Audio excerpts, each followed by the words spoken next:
अस्सलाम वालेकुम। एक दिन में कितना गोश्त खाना सेहत के लिए फायदेमंद है? ईद कुर्बान आते ही इस सवाल का जवाब जानना हर एक के लिए जानना जरूरी है।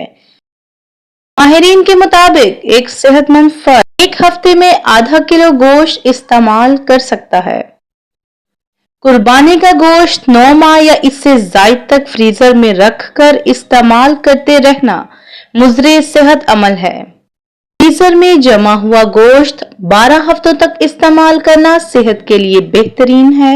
गोश्त पकाने से मुतालिक तिबी माहिरीन तजवीज करते हैं कि गोश्त की अच्छे तरीके से सफाई की जाए, फिर इसे खूब पकाकर खाया जाए तो ये तवानाई मुहैया करने का बेहतरीन जरिया है। माहिरीन इमराज कल्ब के मुताबिक दिल के अमराज में मुब्तला अफराद को चाहिए कि कलेजी, तिली, मगज और गुर्दे का इस्तेमाल हरगिज न करें, क्योंकि इनमें बहुत ज्यादा कोलेस्ट्रॉल होता है जो इनके लिए इंतहाई नुकसानदा है। माहिरीन ग़िज़ाइयत का कहना है कि ईद कुर्बान के दौरान गोश्त पकाते वक्त निहायत ही कम तेल का इस्तेमाल किया जाए।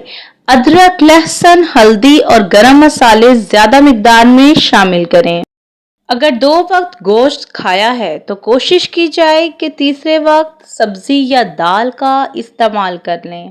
तिबी माहिरीन का कहना है कि गोश्त खाने के बाद आधा घंटा आराम करें और फिर चहलकदमी करें।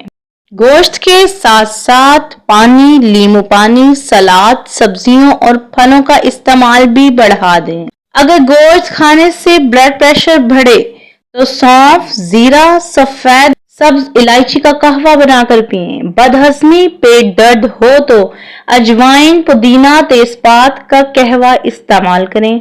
लूज मोशन मथली हो तो लौंग, दालचीनी, लेमन, चंदकतरे का कहवा इस्तेमाल किया जाए। मसूड़ों पर वरम, दांत दर्द हो तो नमक, सौंठ, सरसों का तेल मिलाकर दांतों या मसूड़ों पर मलें। इंतबाह, ये वीडियो सिर्फ सेहत के मुतालिक आगाही के लिए बनाई गई है। इसमें दीनी हवाले से कोई बात नहीं की गई, इसलिए आपसे इल्तमास है कि इस वीडियो को सिर्फ और सिर्फ सेहत के हवाले से ही देखा जाए। अल्लाह हाफिज।